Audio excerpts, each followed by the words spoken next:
255 ቀን ሆኖናል። መስከረም 1 ዘፍጥረት 1 ብለን የእግዚአብሔርን ቃል ማንበብ ከጀመርን ዛሬ ደግሞ የምናነበው የእግዚአብሔር ቃል ክፍል ትንቢተ ሕዝቅኤል ከምዕራፍ 22 ጀምሮ እስከ 24 ድረስ ያለው ነው።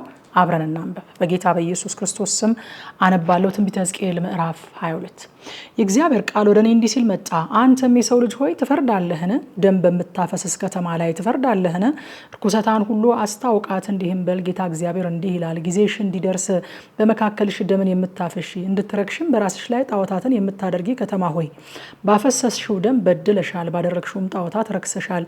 ቀንሽን አቀረብሽ፣ ዘመንሽንም አሳጠርሽ። ስለዚህ ለአሕዛብ መሰደቢያ ለሀገሮችም ሁሉ መሳለቂያ አደረግኩሽ። አንቺ ስምሽ የረከሰ ሽብርም የሞላብሽ ሆይ ወደ አንቺ የቀረቡና ከአንቺ የራቁ ይሳለቁብሻል። እነሆ የእስራኤል አለቆች እያንዳንዱ እንደ ችሎቱ ደም ያፈሱ ዘንድ በአንቺ ውስጥ ነበሩ። በአንቺ ውስጥ አባትንና እናትን አቃለሉ። በመካከልሽ በመጻተኛው ላይ በደልን አደረጉ። በአንቺ ውስጥ ድሃ አደጉና መበለቲቱን አስጨነቁ። ቅድሳቴንም ናቅሽ፣ ሰንበታቴንም አረከስሽ። ደምን ያፈሱ ዘንድ ቀማኞች ሰዎች በአንቺ ውስጥ ነበሩ። በአንቺ ውስጥ በተራሮች ላይ በሉ። በመካከልሽ ሴሰኝነትን አደረጉ። በአንቺ ውስጥ የአባቶቻቸውን ሀፍረተ ስጋ ገለጡ። በአንቺም ውስጥ አደፍ ያለባትን አዋረዱ። ሰውም በባልንጀራው ሚስት ርኩሰትን አደረገ፣ አባትም የልጁን ሚስት አረከሰ። በአንቺም ዘንድ ወንድም የአባቱን ልጅ እህቱን አሳፈረ። በአንቺም ውስጥ ደምን ያፈሱ ዘንድ ጉቦን ተቀበሉ። አንቺም አራጣና ትርፍ ወስደሻል፣ ከባልንጀሮችሽም በቅሚያ የስስትን ትርፍ አገኘሽ። እኔንም ረሳሽኝ ይላል ጌታ እግዚአብሔር። ስለዚህ እነሆ አንቺ ባደረግሽው ስስት በመካከልሽ በነበረው ደም ላይ እጄን አጨበጨብኩ። በውኑ እኔ በማደርግብሽ ወራት ልብሽ ይታገሳልን? ወይስ እጅሽ ትጸናለችን? እኔ እግዚአብሔር ተናግሬያለሁ፣ አደርገውም አለው። ወደ አሕዛብም እበትንሻለሁ፣ ወደ አገሮችም እዘራሻለሁ። ርኩሰትሽንም በአንቺ ዘንድ አጠፋለሁ። በአሕዛብም ፊት አንቺ ትረክሻለሽ፣ እኔም እግዚአብሔር እንደሆንኩ ታውቂያለሽ። የእግዚአብሔር ቃል ወደ እኔ እንዲህ ሲል መጣ። የሰው ልጅ ሆይ የእስራኤል ቤት ለእኔ እንደ አተላ ሆኑብኝ። እነርሱ ሁሉ በካውር ውስጥ መዳብና ቆርቆሮ ብረትና እርሳስ ናቸው፣ የብር አተላ ናቸው።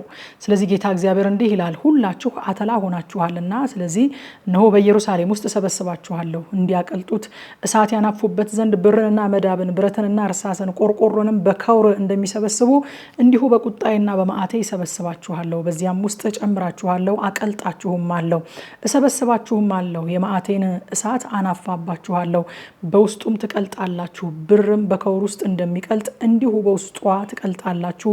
እኔም እግዚአብሔር መዓቴን እንዳፈሰስኩባችሁ ታውቃላችሁ። የእግዚአብሔርም ቃል ወደ እኔ እንዲህ ሲል መጣ። የሰው ልጅ ሆይ አንቺ ያልነጻሽ በቁጣም ቀን ያልዘነበብሽ ምድር ነሽ በላት።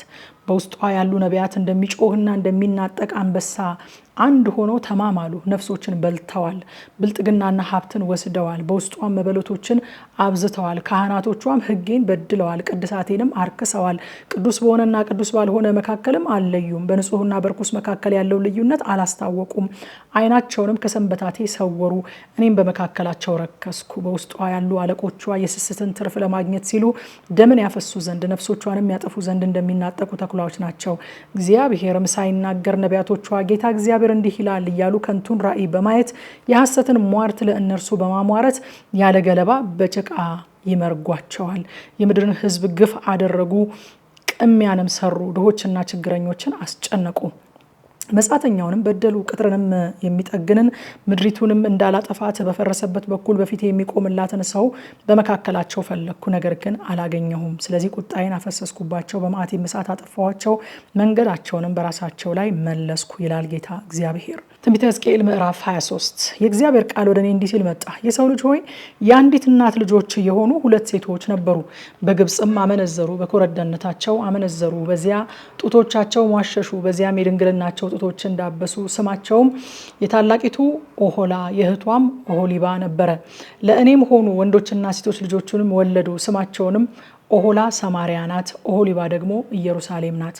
ኦሆላም ገለሞተችብኝ፣ ውሽሞቿንም ጎረቤቶቿን አሶራውያንን በፍቅር ተከተለቻቸው። እነርሱም ሰማያዊ ሐር የለበሱ አለቆችና ሹማምንቶች፣ መልከ መልካሞች ጎበዛዝት፣ በፈረስ ላይ የሚቀመጡ ፈረሰኞች ነበሩ። ግልሙትናዋንም ከተመረጡ ከአሶር ሰዎች ሁሉ ጋር አደረገች።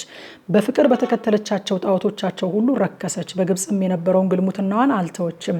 በዚያ በኮረዳነቷ ጊዜ ከእርሷ ጋር ተኝተው ነበረ። የድንግልናዋንም ጡቶች ዳብሰው ነበረ፣ ግልሙትናቸውንም አፍስሰውባት ነበረ። ስለዚህ በፍቅር በተከተለቻቸው በሚጠሏቸው በውሽሞቿ በአሦራውያን እጅ አሳልፌ ሰጠኋት። እነርሱ ኀፍረተ ሥጋዋን ገለጡ፣ ወንዶችና ሴቶች ልጆቿንም ማርከው ወሰዱ።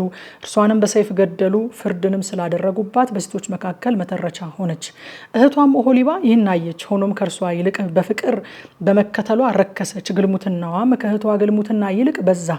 አለቆችንና ሹማምንቶችን፣ ጎረቤቶቿን፣ ጌጠኛ ልብስ የለበሱትን፣ በፈረሶች ላይ የሚቀመጡትን ፈረሰኞች፣ ሁሉም መልከ መልካሞችን ጎበዛዝት የአሦራውያንን በፍቅር ተከተለቻቸው።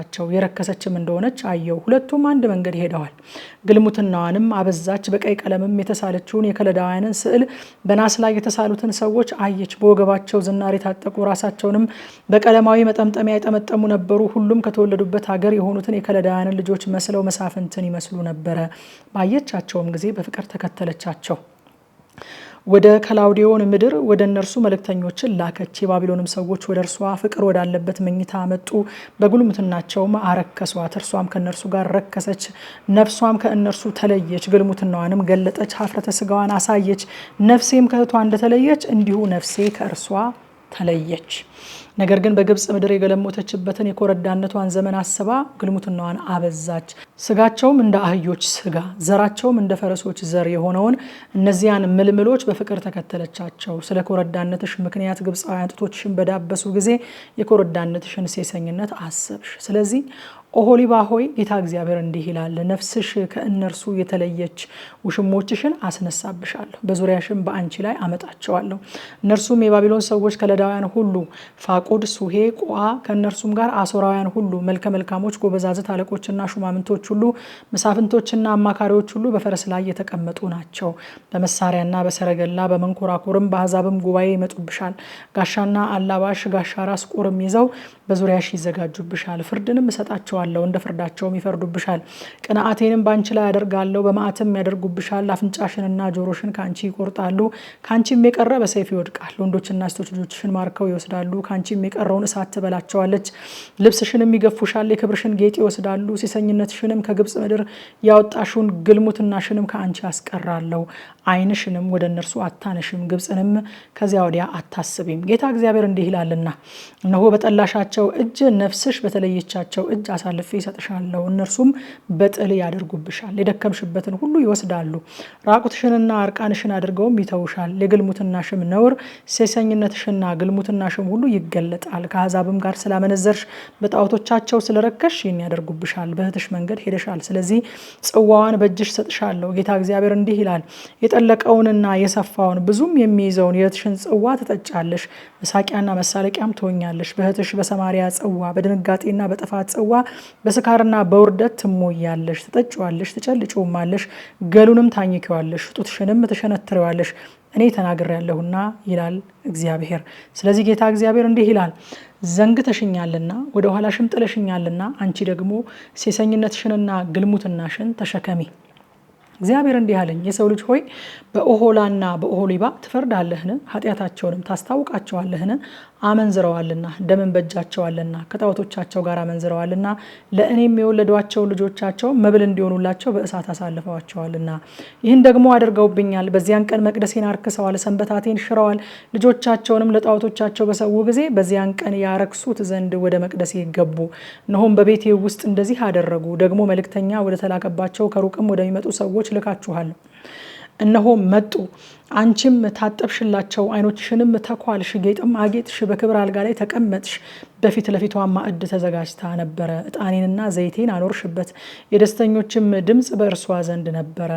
ከብዙም ሰዎች ጉባኤ ጋር ሰካራሞቹ ከምድረ በዳ መጡ። በእጃቸው አንበር በራሳቸውም የተዋበ አክሊል አደረጉ። እኔም በምንዝር ላረጀችው አሁን ከእርሷ ጋር ያመነዝራሉ፣ እርሷም ከእነርሱ ጋር ታመነዝራለች አልኩ። ወደ ጋለሞታም እንደሚገቡ ወደ እርሷ ገቡ፣ እንዲሁ ይሰስኑ ዘንድ ወደ ኦሖላና ወደ ኦሖሊባ ገቡ። ሴቶቹ አመንዝሮች ናቸውና በእጃቸውም ደም አለና ጻድቃን ሰዎች በአመንዝሮቹና በደም አፍሳሾቹ ሴቶች ላይ በሚፈረደው ፍርድ ይፈርዱባቸዋል። ጌታ እግዚአብሔር እንዲህ ይላል፣ ጉባኤን አመጣባቸዋለሁ፣ ለመበተንና ለመበዝበዝም አሳልፌ ይሰጣቸዋለሁ። ጉባኤውም በድንጋይ ይወግሯቸዋል፣ በሰይፍም ይቆርጧቸዋል። ወንዶችና ሴቶች ልጆቻቸውም ይገደላሉ፣ ቤቶቻቸውም በእሳት ይቃጠላሉ።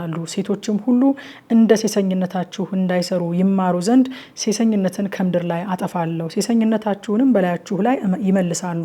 እናንተም የጣዖቶቻችሁን ኃጢአት ትሸከማላችሁ፣ እኔም ጌታ እግዚአብሔር እንደሆንኩ ታውቃላችሁ። ትንቢተ ሕዝቅኤል ምዕራፍ 24። በ9ኛው ዓመት በ10ኛው ወር ከወሩም በ10ኛው ቀን የእግዚአብሔር ቃል ወደ እኔ እንዲህ ሲል መጣ። የሰው ልጅ ሆይ የዛሬን ቀን ስም ጻፍ። በዚህ ቀን የባቢሎን ንጉሥ ወደ ኢየሩሳሌም ቀረበ። ለአመፀኛውን ቤት ምሳሌን ተናገር፣ እንዲህም በላቸው፣ ጌታ እግዚአብሔር እንዲህ ይላል፣ ጣድ ምንቸቲቱን ጣድ፣ ውሃም ጨምርባት፣ ቁራጯንም መልካሙን ቁራጭ ሁሉ ጭኑንና ወርቹን በእርሷ ውስጥ ሰብስብ፣ የተመረጡትንም አጥንቶች ሙላበት፣ ከመንጋው የተመረጠውን ውሰድ፣ አጥንቶቹም እንዲበስሉ እንጨት በበታቿ ማግድ፣ አጥንቶቹም በውስጧ ይቀቀሉ። ስለዚህ ጌታ እግዚአብሔር እንዲህ ይላል፣ ዝገቷ ላለባት ዝገቷም ከእርሷ ላልወጣ ምንቸት ለደም ከተማ ወዮላት። ቁራጩን አውጣ፣ ዕጣ አልወደቀባትም። ደሟ በውስጧ አለ፣ በተራቆተ ድንጋይ ላይ ያደረገችው እንጂ በአፈር ይከደን ዘንድ በመሬት ላይ አላፈሰሰችውም። መዓቴን አወጣ ዘንድ በቀሌንም እበቀል ዘንድ ደሟ እንዳይከደን በተራቆተ ድንጋይ ላይ አደረግኩ። ስለዚህ ጌታ እግዚአብሔር እንዲህ ይላል፣ ለደም ከተማ ወዮላት። እኔ ደግሞ ማገዷን ታላቅ አደርገዋለሁ። እንጨቱን አብዛ፣ እሳቱን አንድድ፣ ስጋውን ቀቅል፣ መረቁን አጣፍጠው፣ አጥንቶቹ ይቃጠሉ። ትሞቅም ዘንድ ናሷን ትግል ዘንድ ርኩሰቷን በውስጧ ይቀልጥ ዘንድ ዝገቷ የሚጠፋ ዘንድ ባዶዋን በፍም ላይ አድርጋት። በከንቱ ደከመች፣ ሆኖም ዝገቷ በእሳትስ እንኳ አልለቀቀም። በርኩሰትሽ ሴሰኝነት አለ፣ አነጻሁሽ አልነጻሽምና መዓቴንም በላይሽ እስክጨርስ ድረስ ከእንግዲህ ከርኩሰትሽ አትነጺም። እኔ እግዚአብሔር ተናግሬያለሁ፣ ይመጣል፣ እኔም አደርገዋለሁ። አልመለስም፣ አልራራም፣ አልጸጸትም። እንደ መንገድሽና እንደ ስራሽ ይፈርዱብሻል ይላል ጌታ እግዚአብሔር። የእግዚአብሔር ቃል ወደ እኔ እንዲህ ሲል መጣ። የሰው ልጅ ሆይ እነሆ የዓይንህን አምሮት በመቅሰፍት ወስድብሃለሁ። አንተም ወይ አትበል፣ አታልቅስም፣ እንባህንም አታፍስስ፣ በቀስታ ተክዝ፣ ለሟቾችም አታልቅስ። መጠምጠሚያህን በራስህ ላይ አድርግ፣ ጫማህንም በእግርህ አጥልቅ፣ ከንፈሮችህንም አትሸፍን፣ የሰዎችንም እንጀራ አትብላ። እኔም በማለዳ ለሕዝቡ ተናገርኩ፣ ወደ ማታም ሚስቴ ሞተች። በነጋታው እንደታዘዝኩ አደረግኩኝ። ሕዝቡም ይህ የምታደርገው ነገር ለእኛ ምን እንደሆነ አትነግረንምን አሉኝ። እኔም እንዲህ አልኳቸው፣ የእግዚአብሔር ቃል ወደ እኔ እንዲህ ሲል መጣ። ለእስራኤል ቤት ተናገር እንዲህም በል፣ ጌታ እግዚአብሔር እንዲህ ይላል፣ እነሆ የኃይላችሁን ትምክት፣ የዓይናችሁን አምሮት፣ የነፍሳችሁን ምኞት መቅደሴን አረክሳለሁ። ያስቀራችኋቸውም ወንዶችና ሴቶች ልጆቻችሁ በሰይፍ ይወድቃሉ። እኔም እንዳደረግኩ እናንተም ታደርጋላችሁ። ከንፈራችሁን አትሸፍኑም፣ የሰዎችንም እንጀራ አትበሉም። መጠምጠሚያችሁም በራሳችሁ ጫማችሁም በእግራችሁ ይሆናል። ዋይ አትሉም፣ አታለቅሱምም።